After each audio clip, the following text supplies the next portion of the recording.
Hindi man nakadalo si Vice Ganda sa pinakabagong episode ng It's Showtime. Hindi naman nabitin ang madlang people sa saya at good vibes na hatid ng programa. Pinatunayan na ang mga natitirang host na kaya pa rin nilang magbigay ng masayang palabas sa pamamagitan ng kanilang natural na biruan at kakulitan na banatan.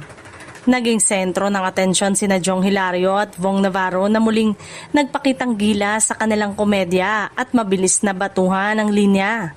Dinagdagan pa ito ni na MC at Lassie na kilala rin sa kanilang nakakatuwang hirit. Dahilan upang sunod-sunod ang tawanan sa studio at maging sa social media. Marami sa mga manonood ang nagpahayag ng kanilang kasiyahan at nagsabing kahit wala si Vice, nananatiling masaya at buhay ang programa dahil sa mahusay na samahan ng mga host.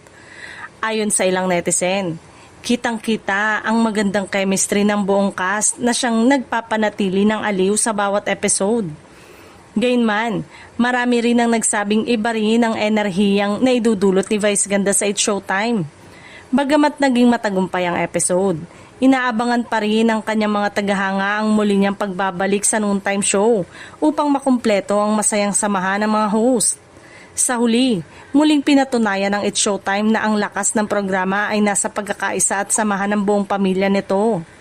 Habang hinihintay ang pagbabalik ni Vice Ganda, patuloy namang nagbibigay ng saya at entertainment sina Jong Hilario, Vong Navarro, MC, Lassie at iba pang host sa madlang people.